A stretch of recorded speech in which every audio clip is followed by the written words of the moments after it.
Wacha nishite alafu ita ile mama. Welcome to the bold analysis, ladies and gentlemen. Today, the 16th day of June 2025. Boniface Mwangi has revealed a victims-led protest on what they call a rematch to Parliament for candle lighting on 25th of June in remembrance of hundreds of Kenyans who were killed last year when protesters breached Parliament to register their frustration with the finance bill. And coincidentally, that anniversary is now coming at a time the country is demanding justice for Albert Omondi Ojang. Things are boiling.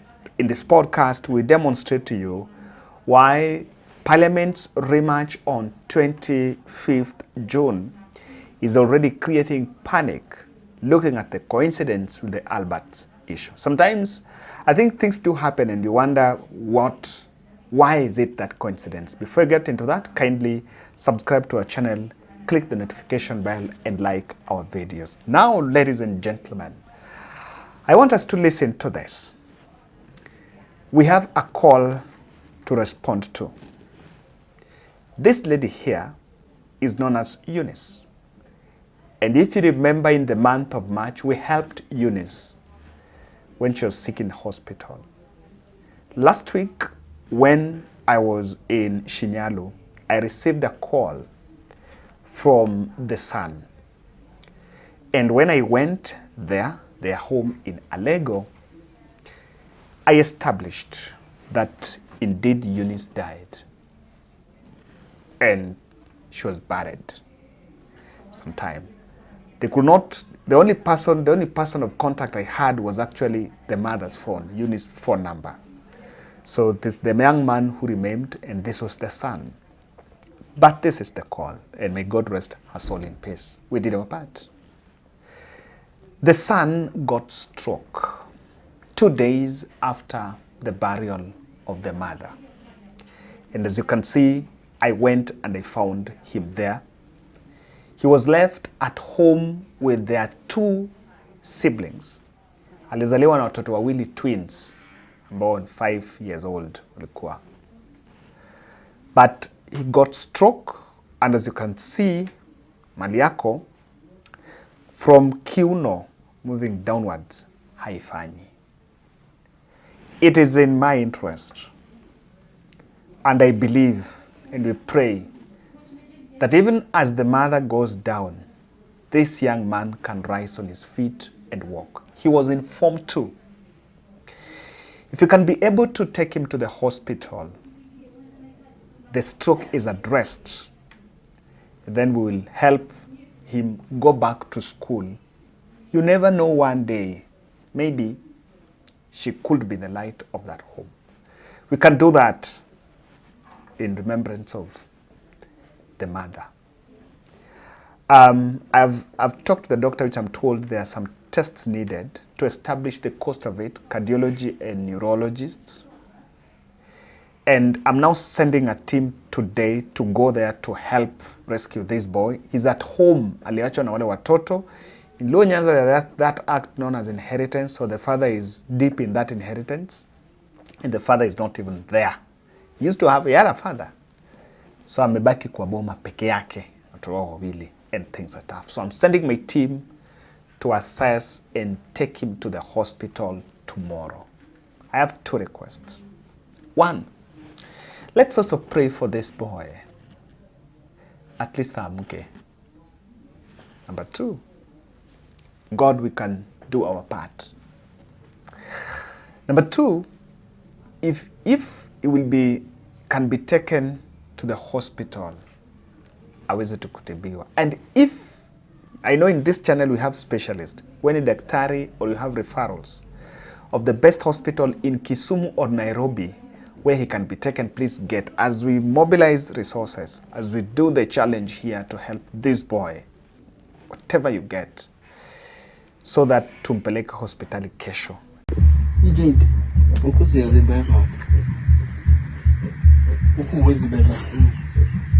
Ukijaribu kunao work vizuri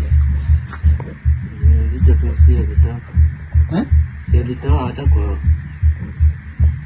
Basi nikijaribu kubeba siwezi. You feel pain, mama? Basi mtu akijaribu kubeba kuinua ananua tu. And tukishampeleka hospitali, we shall update you on the requirements so that throughout this month we'll stop everything to make sure that tumesaidia Stephen amke atembe.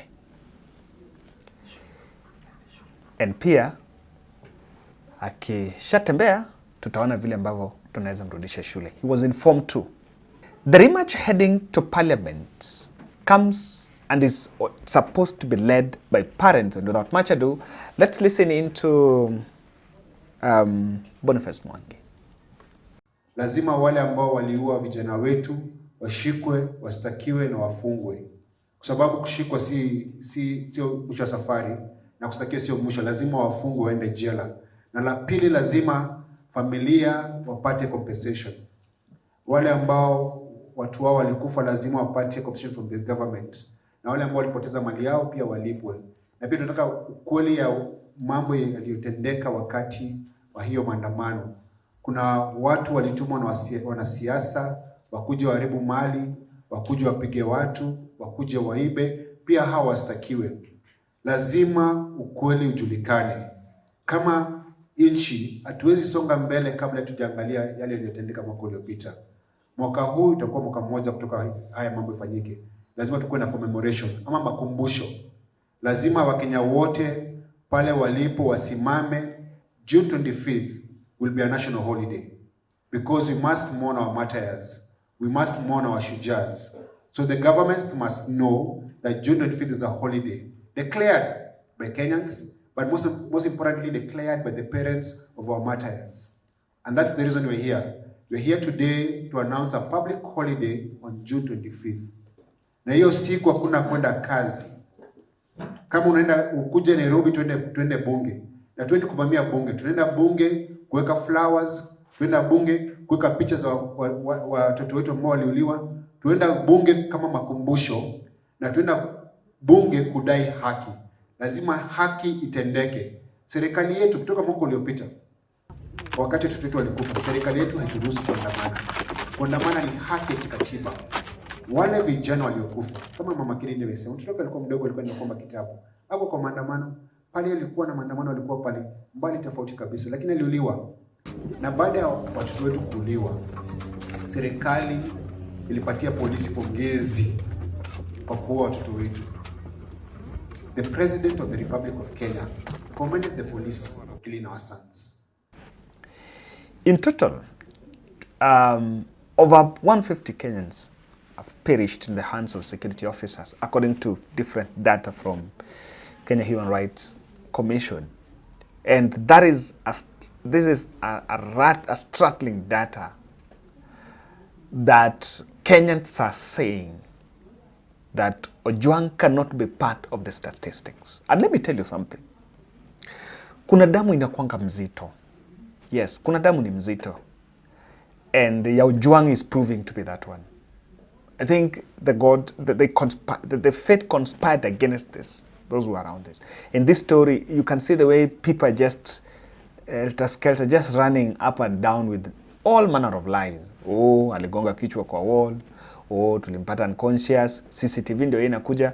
Mwana block hiyo CCTV ya Central. Bagadi kumbe hamko block. Oh, ya Bagadi inatoka. Before you know, the whole country is convinced alikufa kwa polisi. You start lying about sending some 3 inmates to kumpiga. You know, you can see kuna damu mzito. And the truth is, hii ni mzito.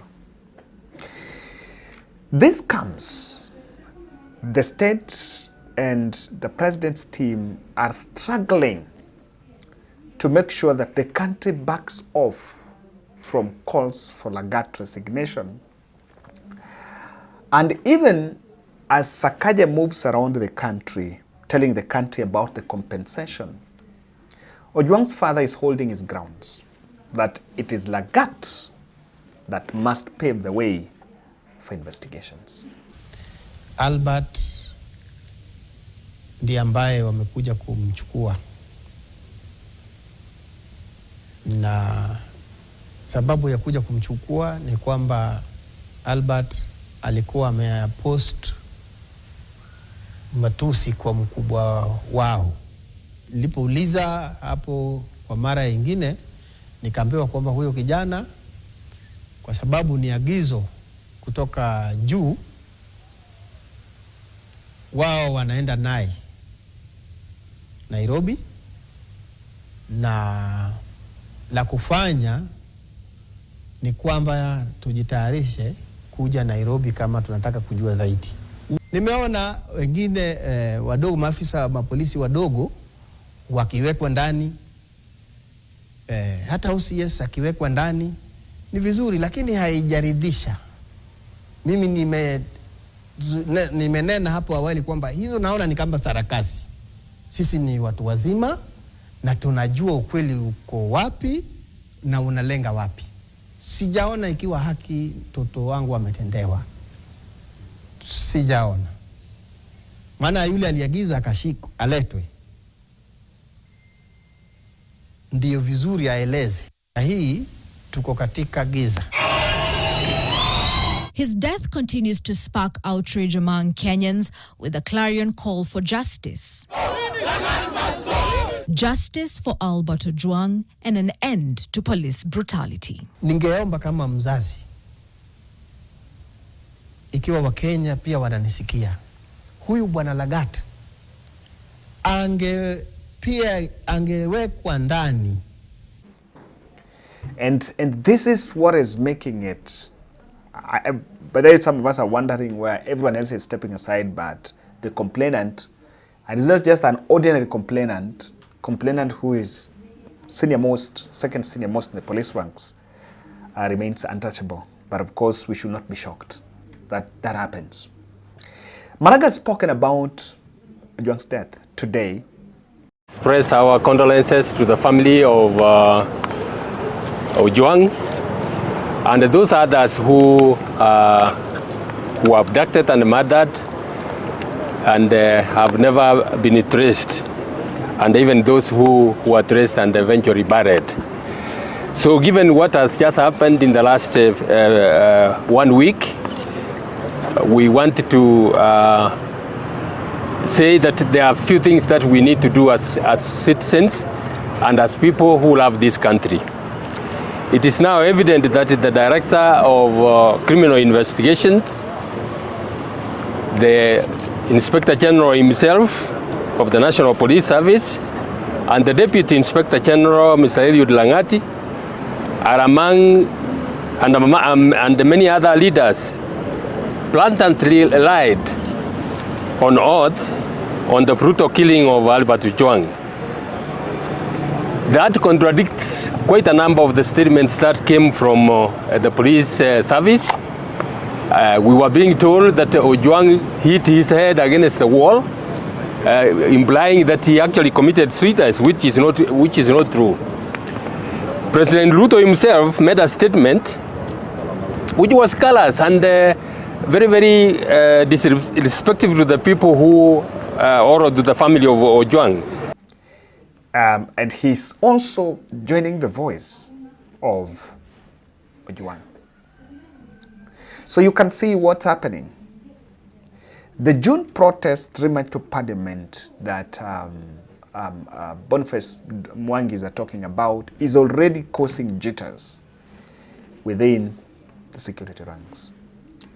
A young man is killed, tortured, under police custody instead of demanding accountability. The president's handlers are pointing fingers and blaming protest on political rivals like justice is a nuisance or not a right. This kind of narrative isn't just tone deaf, but it's very dangerous. The attitude of assuming nothing happened is more dangerous. It's laying the ground to justify more killings, more abductions, and more repression under the excuse of restoring order. So the coincidence of Ojang's death to the June 2025 anniversary of the Gen Z protest is already putting the president's camp in some panic, as Pugisha says here. The late Ojang was murdered in under very mysterious circumstances. The one thing about the 1 year anniversary, it is coming up, I think, this week. Next week. Mm-hmm. Coming up next week, and it's going to be very interesting to put things together, to piece things together about 1 year supposed to give us a time to learn. And you come 1 year later, and we're exactly where we were the year before. As we mourn and talk about this Albert Ojang's situation, you could hear in Rift Valley that people also were abducted and found dead. So these things are continuous. Means the instruments of power cannot go silent on these things. They have to speak up about them. And so I can see in the news the names and the photos of those people. They say the shameless top cops. None of those people have given us the confidence to trust what they have said. And there is something that we keep talking about, which is intolerance, which is growing intolerance in this country. And it's spreading all over the region. Intolerance to opposition, intolerance to criticism. And yet once you occupy a position of power, you expect people to actually criticize you. You know, when you say, for example, when the president says that the opposition have no agenda, but the agenda is one, to remove you from power. It's not up to them to give you the manifesto, really. But they have one agenda, and his agenda is to try and overcome that by being good to the people. So we need to put it right, and at least we say, even if we get so many things wrong, but isn't it asking for too much for us to get this right for the first time? We get too many things wrong coincidentally. Yes. Too many things we get wrong. And let me explain why the rematch to parliament is already rattling State House. There is a lot of heavy lifting by civil society groupings. Heavy lifting is there.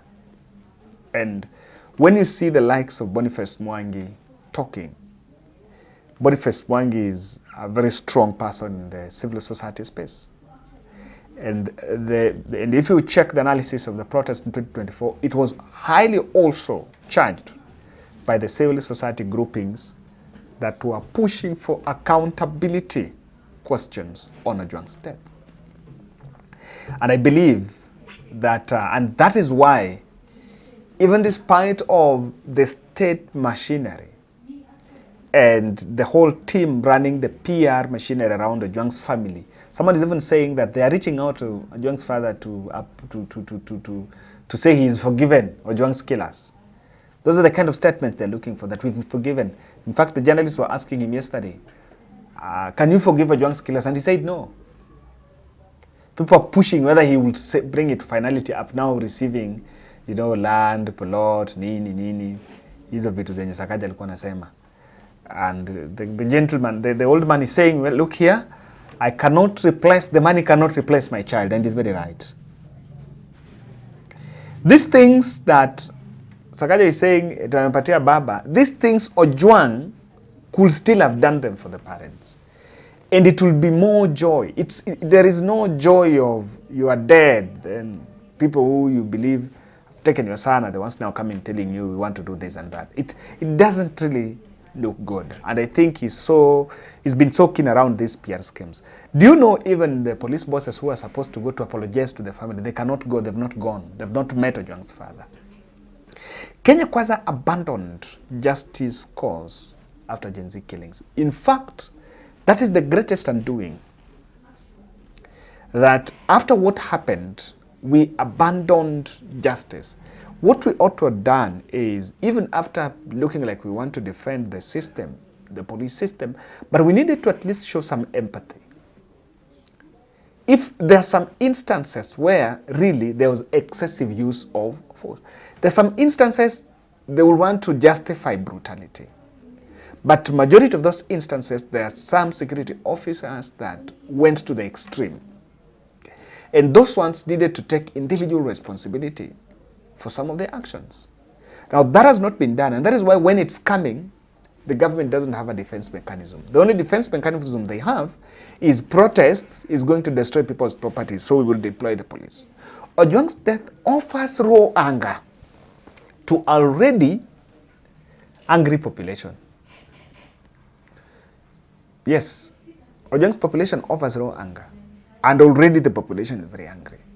The police reading cover-ups may not act on orders due to security ranks fights. No one wants to be blamed. Hey, hakuna polisi anataka kushutu mtu.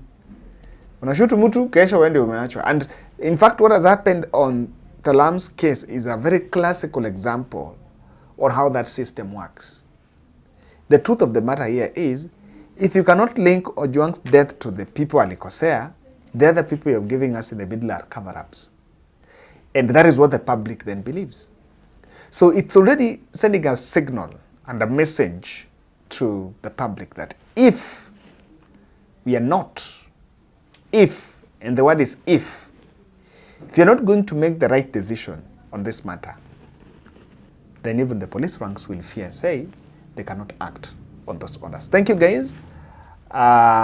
We have a big call to support Stephen. This is the son to Eunice who got alipata stroke, and at 15, 16 years getting stroke, it's something that is really worrying. The doctors are looking at technicalities around it, and we need to do something. So I'm sending a team tomorrow.